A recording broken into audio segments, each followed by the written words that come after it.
Welcome to Vin and Mike, episode 101.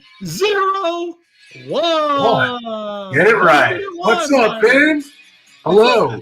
It's like getting on the other side of the what's that? Like, you know, you cross that marker. Now we're on 101. Like it's I know. Now our goal is like 150, maybe, right? Or yes, that'll be the next milestone. 150. We did some for 50, didn't we? Yeah, we got a little something. I remember my wife made a little cake she brought up and surprised us for. That's right. I remember that. Yeah, that was cool. How you doing? I'm doing great. I'm still on the high of episode 100, my friend. It was great. Let me just say hello to KKFI there in Kansas City. And then everybody, go to the website, vinandmikepodcast.com. Go in, leave a review if you like the show. Go buy a t-shirt if you like the show. I don't know. Just go in there and check it out. I keep fixing things on there and cleaning it up and making it look pretty cool. So, do all that stuff. So, yeah, I mean, let's just talk about it real quick. Episode 100. I think I told you, Mike, I was most shocked at the amount of people that were there as we started the show, because we expected a pretty good crowd. I think post show, right? People will come in, have a few drinks, a few wings, hang out, say hello. A lot of good people that we know. But the amount of people that were there when we started, and as the show went on, and the room that we had was the biggest room they have in turntable. It was just packed, and people couldn't get in the room to even watch the show. I was really impressed with that and really thankful for the amount of people that came in. Yeah, I couldn't say it better myself. Definitely honored. And you're right, there were people standing outside trying to get in. And as we got out of the room after the broadcast, there were people at the bar to see us. But yeah, it was a really cool feeling. So yeah. So they really made the effort to get there, and couldn't ask for a better setup. We got a lot of positive reaction from the format because there's a lot of questions and answers, and we passed around the mic, and your introduction was hilarious, by the way. And I made a joke with people. I'm like, what if there was a Vin and Mike alarm clock and you heard that 100th episode? You would jump right out of bed. It would be a bestseller. You know that. I was so excited for that episode. We were there a few hours before, and the few hours before, I think I sat down maybe like 2 minutes, right? Like we were just walking all over the place and talking. We were just pumped, ready to go. And, Victor, again, very thankful for his hospitality, setting the room up. The room looked fantastic. The way everything was done, the way he treated everyone that came for the show. It was just a lot of fun, and I can't wait to do another show from there. Or, if it's 150, 200, or episode 102, I mean, it's just so much fun there. Yeah, I mean, he's a class act. Everything was just done perfectly. Everybody was treated with respect. Everybody had a fun time. That's everything that you could want. Testament to us and what we've done, and friends and family and fans. It was just everything you could want, and extremely grateful. And now ready for the next chapter. Yeah, I don't know. Have we ever done a Sunday? I was thinking the same thing. Episode. I think this is a first. I don't think so. I don't know. I mean, maybe once, but I know we did Fridays. I know we did like almost every day of the week you could think of: Monday, Tuesday, Wednesday, Thursday. Did we ever do like a Sunday morning episode before the NFL? Maybe, right? It's a maybe, but I don't remember doing a Sunday night. And if we did, it was probably just once, and I don't know if that happened. Yeah, I don't remember if we ever even did a Saturday episode. Yeah. This is cool. Sunday here, March, 65 degrees in the New York City metro area. It's beautiful out there. The sun's shining. It's going to pour starting Tuesday. as we fly to Tampa. Yes. We don't have to worry about none of this rain and all that stuff. But hopefully we could get there. yeah, that's all. We'll get there. Okay. All right. Before we dig into the X's and O's, just came across the wire about half hour ago. ESPN, one of the greats at ESPN, Chris Mortensen, passed away at the age of 72. I know reported that he had throat cancer in 2016, and I think he suffered with that throughout the rest of his life, and stepped away from ESPN, I think, in the last 2 or 3 years. I don't remember exactly when he stepped away, but he was a fantastic news breaking reporter. He was like Adam Schefter, right before Adam Schefter and Ian Rappaport. He was the guy giving you all that inside information, and just a quality guy. Really enjoyed his reports on Sunday and throughout the week, especially during the NFL season. So condolences to his family and his colleagues up there at ESPN.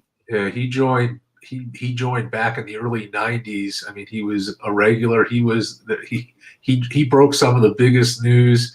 He was the one, actually, Vinny, who revealed that Peyton Manning was retiring. He was the one who broke that story, amongst others. I mean, we all think of him. I mean, on ESPN, and he was one of the originals for sure. Yeah, especially the way the NFL has evolved, right? I mean, he just evolved with it over the years, and really, that inside information that we always look for, right? Like when you hear a trade, or you hear someone signing, or you hear, anything that potentially is going on, he was the guy that originally was bringing that all about. So, again, condolences on that end of things.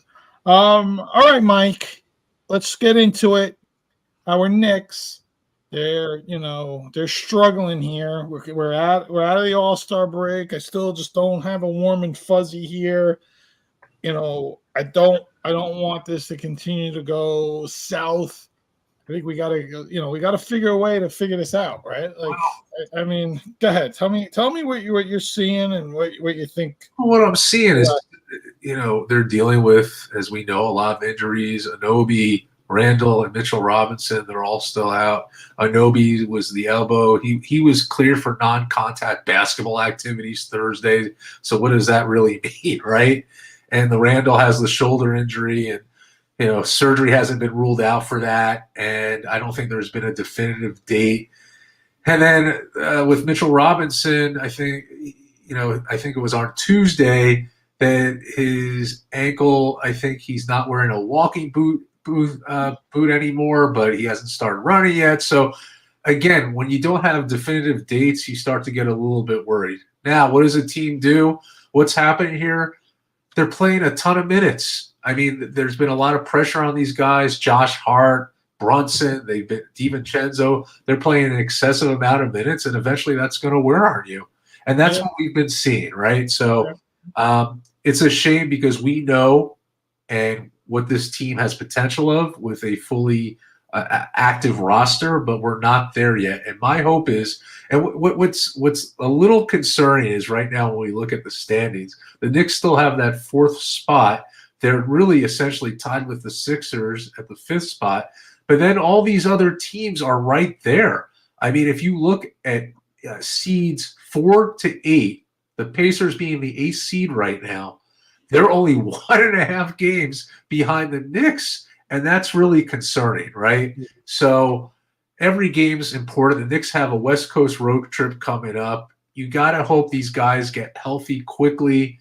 I just haven't heard any announcements right now, and you have to win these games. Tonight they're playing the Cavaliers, and that's going to be a tough one if we could somehow squeeze that out and get some momentum. But it's a little concerning. A lot of this is out of the control of the team because of these injuries, but you just hope that they can start gelling together before the playoffs, get some of these guys back, and start playing the basketball that we've seen all year.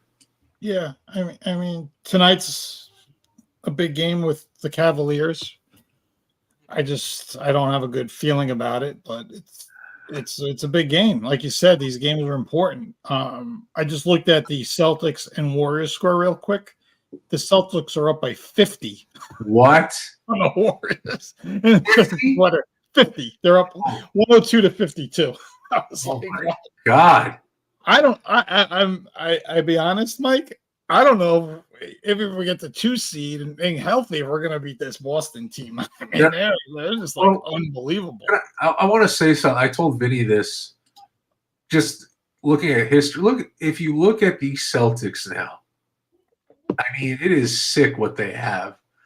Derek White, Jaylen Brown, Jason Tatum, True Holiday, Harford, right? And even your players like Pritchard, Hauser.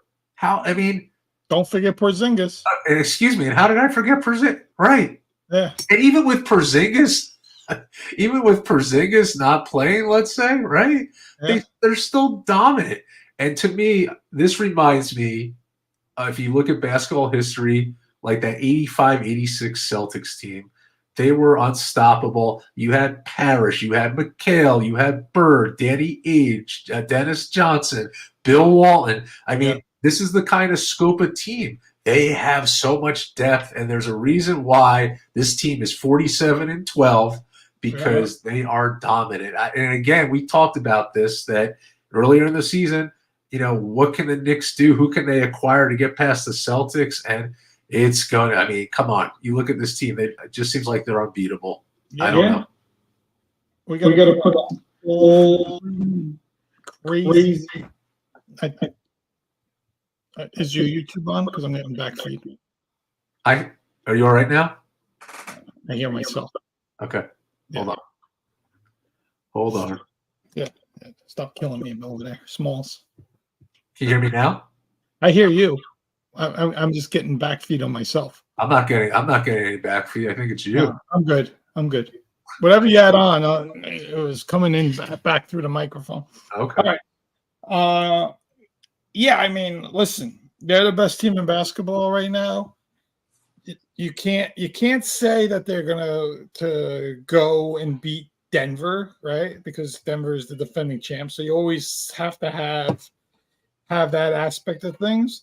And the playoffs are very kooky in the NBA recently. So, you don't know what can ultimately happen. But like you said, the way they're set up now, it's going to be hard to beat them in the Eastern Conference. And then you see some of these scores that they've been putting up recently. It's just unbelievable. I mean, I just looked real quick just to see what the score was. And I had to look at it like 3 times. Yeah, you can't believe it.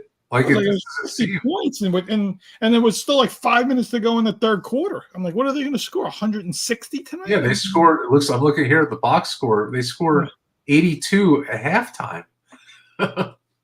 That's insane. That is insane. I mean, and Golden State's, they're not terrible. No, we know that they're struggling a little bit, but they have a lot of pieces there, right? They still have Steph and everyone else. So that's just unbelievable. But I don't know. I'm hoping Randall and OG and everyone is back, and we're in a seed where we have the first round home game, and just that's all I ask for is give us some home court advantage, get healthy, and then see what happens. Yeah, that's all you could ask for. And I want to mention we don't talk about it too often, but this New York Rangers team, and we'll try to get some people on that we know as we get closer. I think they got a real legitimate shot of the Stanley Cup by what I'm seeing and hearing. And again, I don't follow it the way that I used to or know every aspect or watch. You have to call it out. Yeah, but the way they're playing, I mean, it's unbelievable. So, but we'll get into that as we get closer to playoffs. And what can we hope for when the Knicks and Rangers are both in the playoffs? Gotta go like this, right? It's electric, and New York is a great place. That's all. And right up the street from Madison Square Garden, there on 32nd Street. It's our good friend Victor at Turntable, so it's a good place to go before you head to a game. So that's also going for people as well. That's right. But today, I flipped on the Iowa Ohio State women's game because I just had to see Caitlin Clark and the amazing person talent that she is, and unbelievable. They beat number 2 Ohio State. She set the NCAA record for men and women most points scored ever. So she has the most points scored either on the men or women's side, passing Pistol Pete Maravich, who was at LSU, if I'm correct, when Yes. college, right? Yeah. Correct. So, just an amazing, unbelievable, talented person. I read some of the stats today, and I don't have it in front of me, so I'm just going to see if I can remember this off the top of my head. But last year's NCAA women's final, when they played LSU, was the most watched women's final ever, had 9.9 million viewers. Ooh. They sold out every home game at Iowa, first time in their history.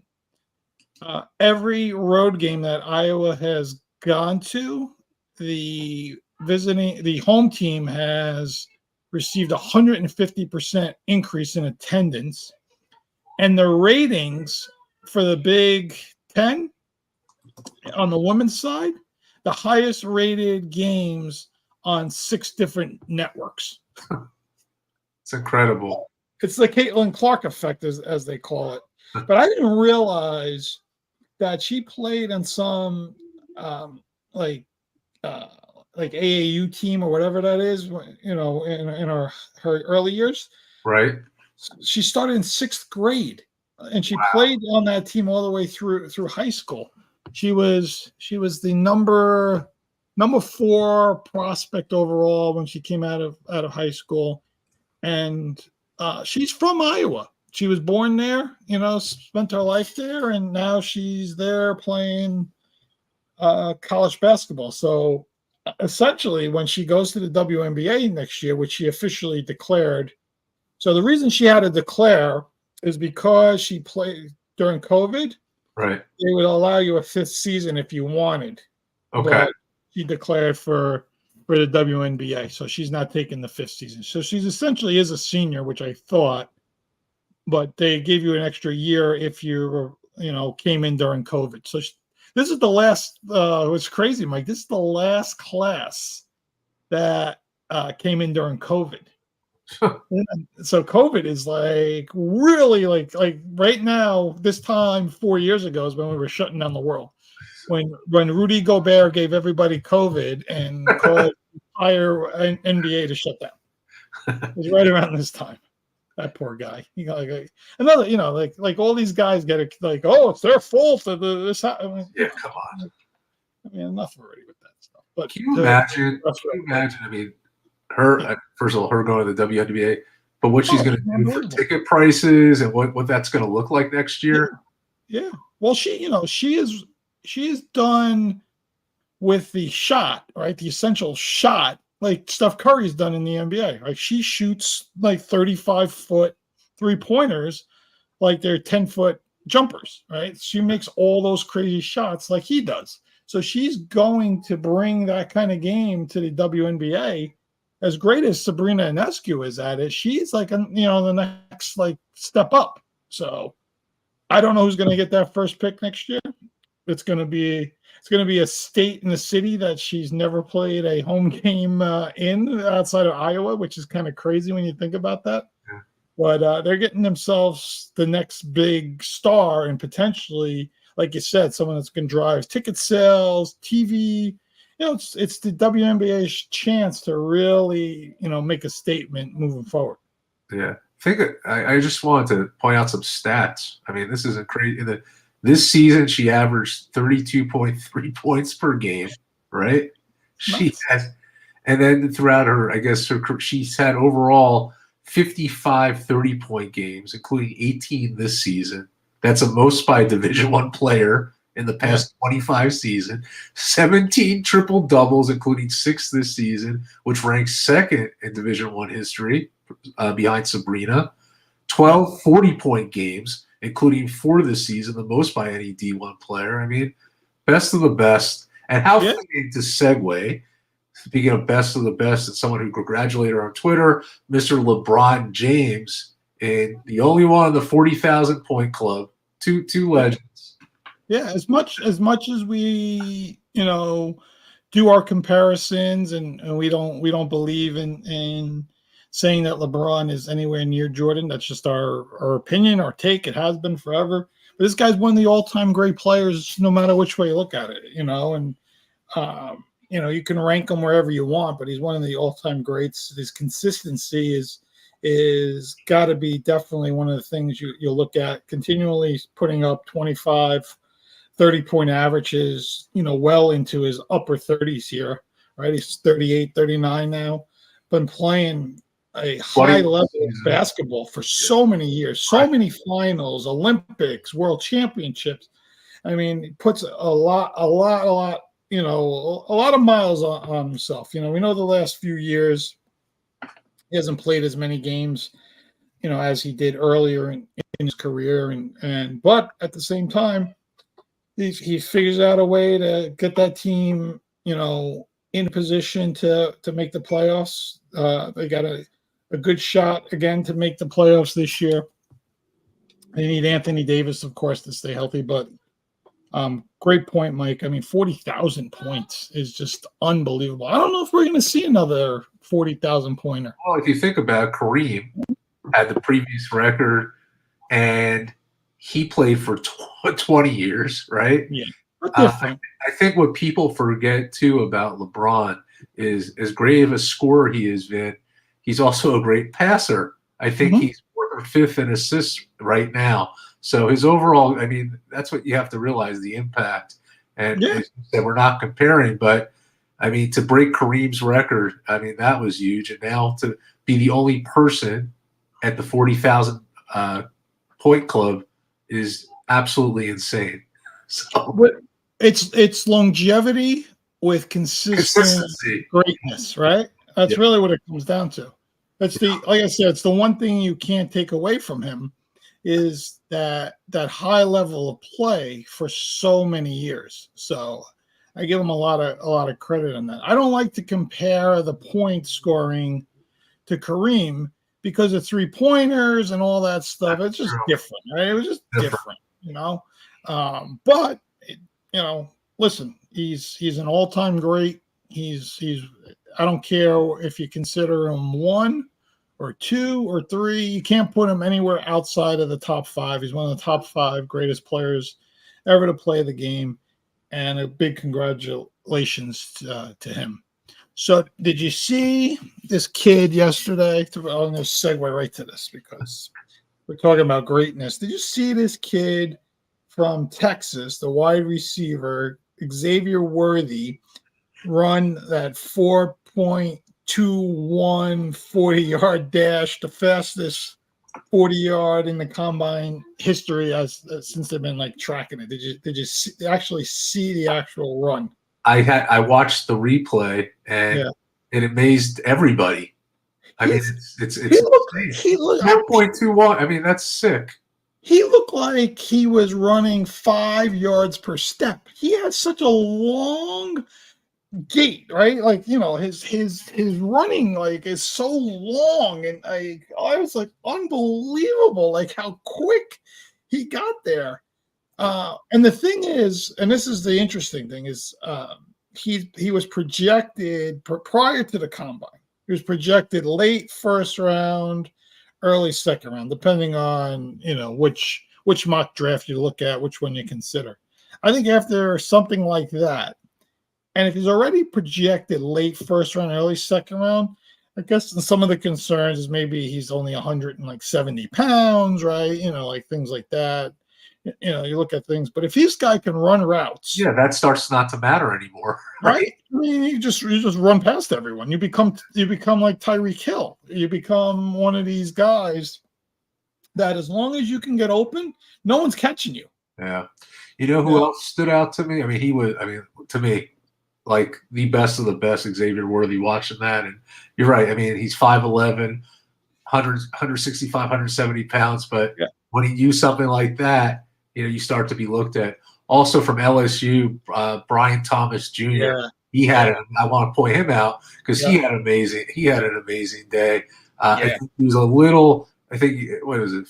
The 40. He was right there with Xavier Worthy. A little obviously. I think he was 4 point. Yeah, let me look it now. 4.33. Yeah.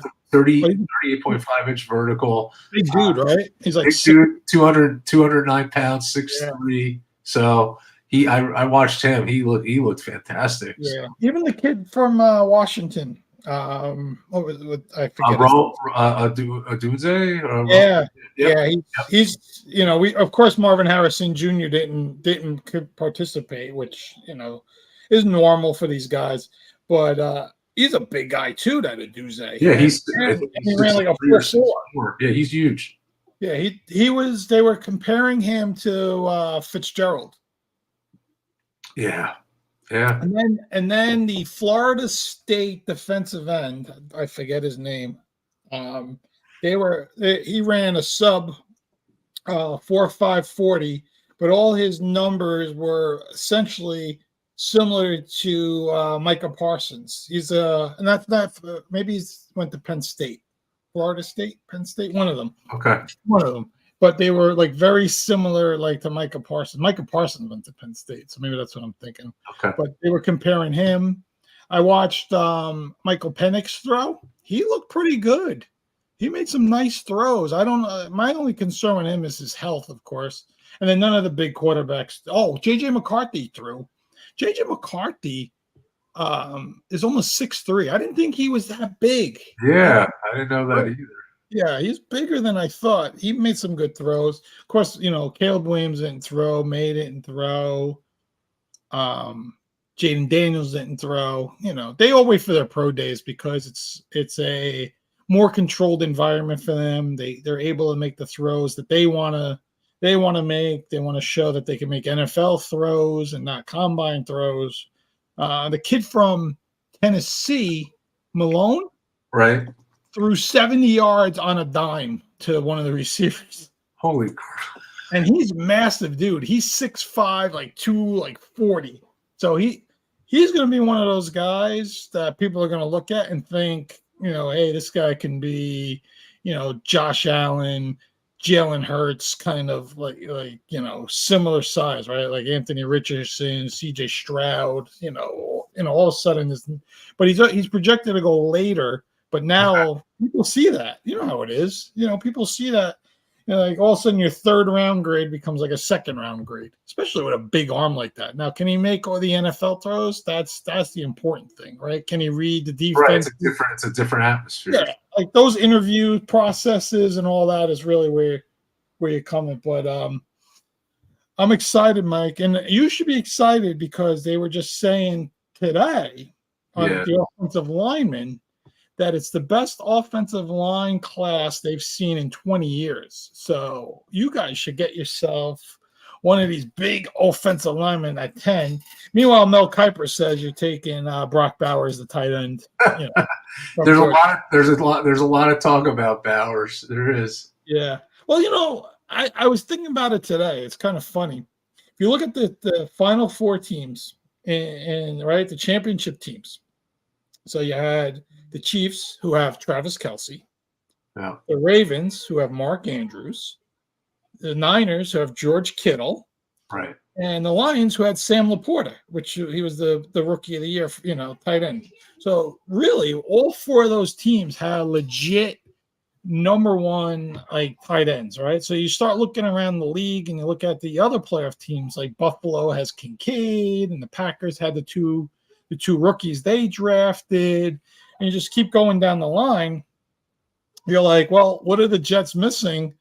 Well, they don't have like that surefire number one tight end. So I think that's where the mindset is. But they don't have the number one left tackle either.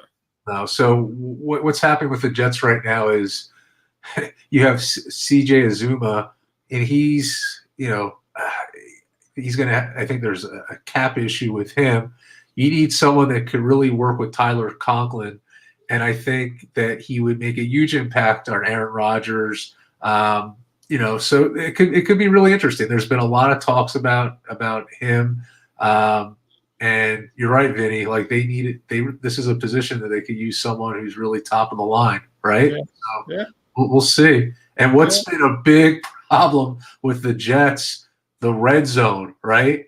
I yeah. mean, they've been atrocious. They're one of the worst offenses with the red zone. So if you could add someone like this who had 31 touchdowns in 3 seasons with Georgia, you don't know how that's going to translate into the NFL. But if anything, it's only going to help you. It may be a good move for the Jets. So it could be, like I said, time will tell, but we'll see. The big thing is Aaron Rodgers has to stay healthy Yeah, because your red zone offense will get much better right away. Everything gets better right away, and you just got to protect them. If I'm them, I would look at Tyrone Smith that just got cut by the Cowboys. I'd have a conversation with him. I would have a conversation with every single offensive lineman that was at that combine or that's eligible for the draft that's projected to go anywhere in the top 10, even if they're a little outside, because guys might slide to the second round also. That's the other thing. If this is such a big offensive line draft, you might be able to get a guy, in the second round that you can pop in there as well, right? You can end up getting 2 linemen. right. So it's a lot of questions. I think the Jets are in a good spot. My Raiders, I'm not sure what they're going to do, Mike. I'll be honest. I look at it. They were one of 8 teams that requested to talk to Caleb Williams. Jets were one of those 8 teams as well, which was interesting, but it makes sense in a way, right? Giants were another one of those 8 teams. Yeah. So it's like, we're all playing maybe for the same kind of thought process. Raiders picked 13. They would have to trade up, into the top 3, of course, to get one of the big 3, I would think. I think New England is the X factor in this whole draft as far as trade up. I don't see the Bears trading out of number 1. I see them trading Justin Fields. I don't see Washington trading out of number 2. But Where do you think Justin Fields would go? Atlanta's been the big speculation now. They actually took his odds out of DraftKings to go to Atlanta because the speculation is so high that he's going to end up there. What do you give up for him? I don't see it. I think Atlanta picks 8 or 9. I think it's 8 or 9 or 10, somewhere in there. I don't know if I'm giving up my first rounder for him that high. Right. No, I would give up my second rounder. Maybe a second rounder this year, second rounder next year, something like that, or you can work out something. But Atlanta is really a quarterback away from being extremely competitive. They had 3 consecutive years of 7-10 with really no quarterback. And every year they drafted another offensive piece, right? Drake London, Kyle Pitts, Bijan Robinson. So all of a sudden they got this core and no quarterback. It's similar like the Jets, right? Like you got Breece Hall and Garrett Wilson. And, it's like, okay, Aaron Rodgers is that final piece. And I think that's where Atlanta is too. They need that final piece. Is Justin Fields a Super Bowl quarterback? We don't know. He hasn't really been a winning quarterback in the NFL. Now, is that because the Bears have been so bad, or he's just not the guy to go to that next level? So there's a lot there. But ultimately, I think Atlanta's going to end up making a trade for Fields. I think that's the place. It'll be interesting to see what the Bears get for him. And that'll be interesting see if the Bears package that 9 pick and maybe the second rounder they get from Atlanta and move up to take a Marvin Harrison Jr., right? To really solidify, you get Caleb Williams, Marvin Harrison Jr., right? Like that kind of draft or one of the big, offensive linemen or something similar. But we'll see. I mean, after this combine and everything, now, it starts getting crazy. The league, I think officially or unofficially, officially opens for business in a week and a half, where where you can tamper, that whole crazy, you can tamper legally, which I don't know. Why don't you just start the freaking league? I don't understand this tamper legally stuff, but it's exciting. This is the exciting time. We got March Madness coming, right? Juan Soto's hitting 440 home runs. See the kid from the Reds hit a 470-foot home run yesterday, Dela Cruz. But Soto and Judge and Garrett Cole and maybe Blake Snell will take a discount for 1 year and come to the Yankees and be behind Cole or something like that. If Hal's all in, come on, go all in, Hal. Go all in. Blake Snell's there. Come on, Hal. No, it is exciting. I want to go back to something. I want to tell you about this crazy stat I saw in the NFL. Yeah. We talked about the Pittsburgh Steelers many times about the consistency of coaches. Only 3 coaches in the last 50 1969 or something. Right. So then I was looking at first round top 5 draft picks, and last time the Steelers had one was 1970. Joe Green or Terry Bradshaw? I don't know who. I didn't see who it was. Probably Bradshaw at that point. Yeah. But isn't that amazing? Like all these, they win every year. So it's just right. They're just that to every other team. The furthest it went back, I think, was 1994. I think it was the Patriots. But then to see 1970 is just insane. Yeah. And that's again, we talked about consistency of this franchise. Winning culture.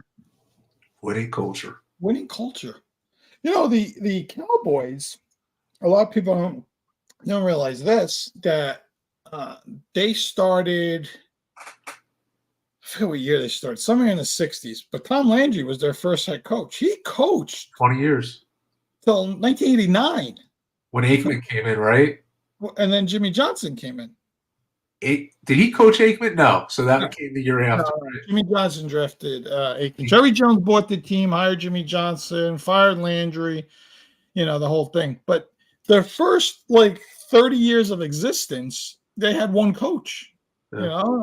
That was a team that won Super Bowls, was in NFC championships, was consistent for forever, right? And essentially was promoted as America's team, the whole thing, the Cowboy cheerleaders. Everyone's like, oh, Jerry Jones has made the Cowboys. They were already like that America's team moniker before Jerry Jones even bought the team. And Tom Landry had a lot to do with that, and that's when you say the Steelers, I think about Chuck Noll and the Steeler Cowboy Super Bowls and how those teams, you line them up next to each other and how many Hall of Famers are from both those teams in the 70s, right? Like you think about Roger Staubach and Terry Bradshaw, and Mean Joe Green and Randy White, right? Some of the greatest players ever to play positions on those teams, through the years. But again, their coaches stayed forever. Now you look at it like Belichick was there, 20 years. The last few years were not great. Mutual departure. He's out of. What craziest thing is he's out of the NFL. That's a crazy thing. He is sitting on the sidelines this year. I can't see him. If he wants to coach next year, he's going somewhere, right? You can't tell me he's going to miss another year of no. That can't. He lives for this. He lives for this. He's coming back. But he can't. That can't be his last year ever coaching. You know what's going to happen? I'll tell you right now. Yeah. Yes. Well, you took it right out. So. I hope Aaron stays healthy. I hope that everything goes well. But if it doesn't, Sal is gone.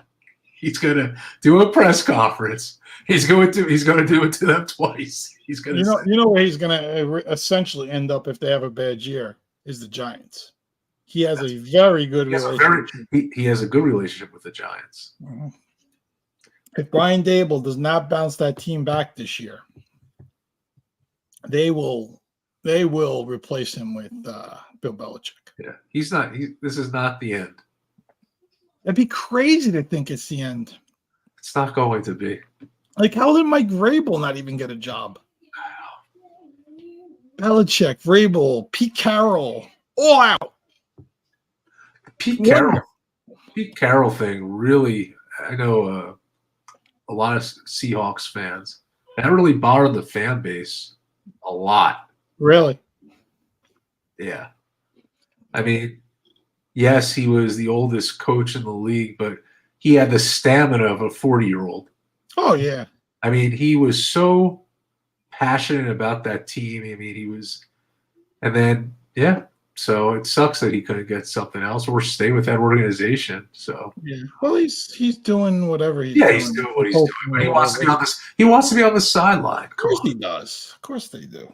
All these guys do. That's all they want to do. You know, I would honestly, I would be totally amazed if Belichick can't get a job again. You know, I think about like the teams that are now like essentially going to not be great next year. And, you know, is there an opportunity like Chicago, right? Like, you know, it's possible that, you know, they screw up things there and that's an opening. You know, would he go to like Chicago? Right? Would he go with Caleb Williams and all that stuff? That, you know, that's like a place where maybe he goes. Miami, because, you know, what's his name can't get out of his own way. You know, well, that's what I was gonna ask you. Do you think my twin over in Miami?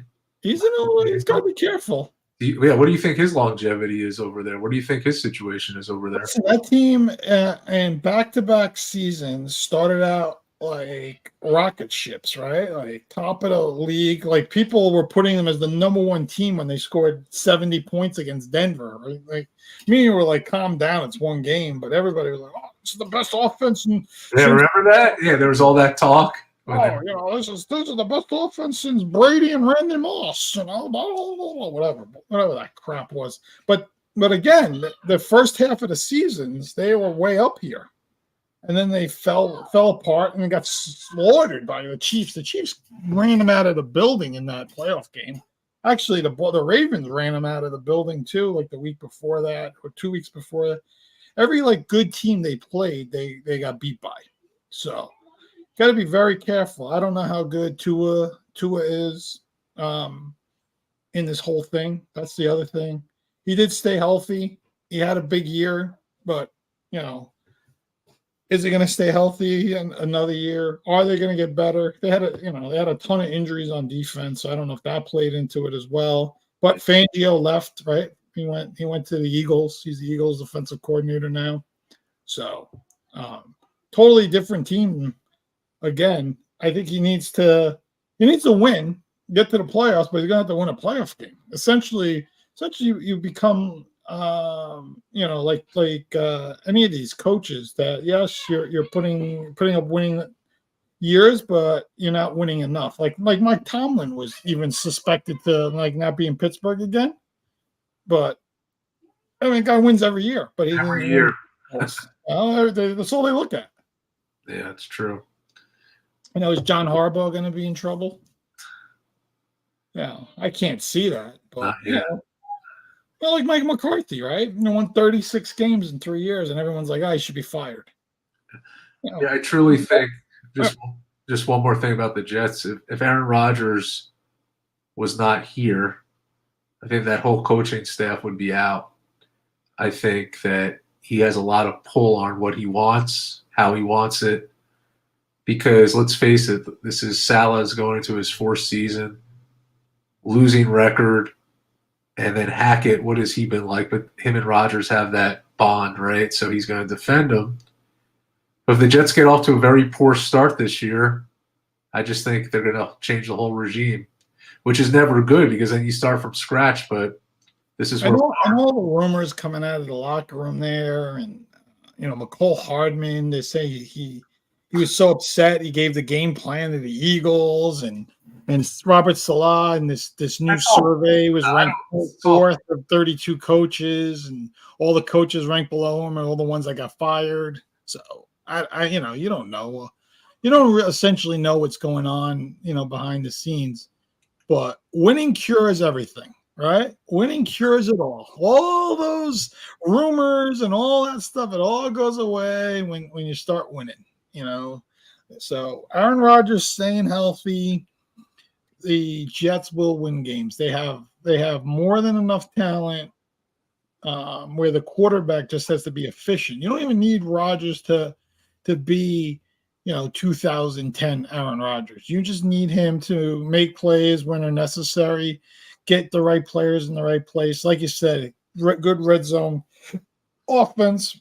Brees Hall to me is going to be one of the top backs in the league next year. So just need to be able to continue that. And that defense, one of the best defenses in the league too. So I think the Jets are in a good place. The only problem is at the end of the day, you got to go play those damn Kansas City Chiefs and try to beat that damn Pat Mahomes. They're not going anywhere. Big problem. He's a very big problem. I know. You know? So that's the only thing. I don't want to honestly. I don't want to see Robert Saleh coaching against Andy Reid in an AFC Championship game. Let's be real about it, right? It's like, oh my God, this guy's gonna not defer, Oh man. What else? Did we capture every little thing that's going on? Yeah, I think so. And I think next Tuesday. I think next week or the week after, the week of the 12th, we'll have Danielle McCartan on from WFAN. I think we'll talk a lot about spring training, what we're seeing. New York sports. Yeah, New York sports, highs and lows. We'll get into March Madness. How about Rick Pitino and his white suit last week against Creighton? Right. Will St. John's get into that tournament? Will they have the touch? We'll see. Yeah, I don't know. We'll see. I think they're going to have to play well in the Big East tournament, right? Yeah. I think it's going to be essential. I don't think they have to win it, but they're going to have to win some games in it. Yeah. So, yeah, well, definitely, it's exciting to have Danielle on. We've been in conversations with Danielle for 2 years, maybe a year and a half, a while, long time, and she. A few times we were ready to have it, but she has a lot going on and was wasn't able. But we had a very good conversation with her over the last few weeks here, and she's excited to come on. She's ready to go. We'll be on 7:00 Eastern time with her on March 12th. So the show will go up probably the end of this week or early next week for everybody, the YouTube link and all that. So that'll be up, and we'll be ready to go. It'll be fun to have on our first WFAN host to talk with us. For people that don't know, WFAN is the ultimate sports talk radio station in America, right? It's the original sports talk station. It's the most popular one here in New York. Still beats out, the ESPN, every ratings book. Boomer Esiason is on there. Tiki Barber's on there. It's just a very huge entity. That's where Mike and the Mad Dog, started everything. Imus back in the day. So it's a huge station, and to have a host that works there to come on is awesome for us. We're very excited about it. So we look forward to that. And then, spring training's in session. Tampa is coming. We're flying in. Yeah. And I told my brother when I get there, I'm going to go over to George Steinbrenner Field and make sure that Hal signs Blake Snell. I already put it in. I told him it's going to get done this week. So it's a done deal. I hope it gets done this week, ironically, because we're there.